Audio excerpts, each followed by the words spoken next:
Volux, cette année, fête son 70e anniversaire. Donc, Volux a été créé en 1946. Et à la base, en fait, Volux vient de l'activité, de la première activité de la société, qui était le tissage d'écharpes en laine. Donc, wol en néerlandais, donc c'est laine, et luxe, laine de luxe. En 88, la société a commencé à imprimer des drapeaux publicitaires. Et l'aventure internationale de Volux démarre grâce à cette niche. 75% du chiffre d'affaires de 16 millions d'euros se fait d'ailleurs à l'exportation. Et avec les grands événements sportifs comme l'Euro, c'est encore un peu plus de beurre dans les épinards.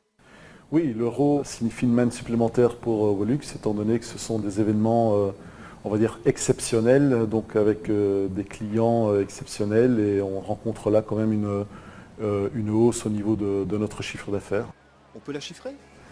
On parle de 2 à 3% de notre chiffre d'affaires qui est de 16 millions d'euros. Sur les 3,3 millions de mètres carrés qu'imprime Volux de façon, on va dire, annuelle, la moitié, donc environ 1,5 million de mètres carrés, c'est de la banderole en non-tissé. C'est la banderole que vous voyez sur tous les événements. On va parler de l'Ironman, on va parler de courses cyclistes, de marathon. Bon, c'est cette banderole-là que vous allez voir sur les événements.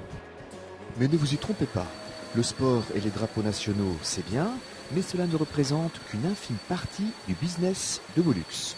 C'est 10 à 15% de notre chiffre d'affaires. Donc évidemment, nous faisons beaucoup de choses également pour tout ce qui est ce qu'on appelle le retail, les magasins, décoration de magasins de mode par exemple, les drapeaux pour les sociétés, les mâts que vous avez en fonction, en face des sociétés, vraiment l'identité, on va dire, des marques comme Volvo ou Scania, les marques de bière, les marques de soft. Donc c'est vraiment un panel de clients très large.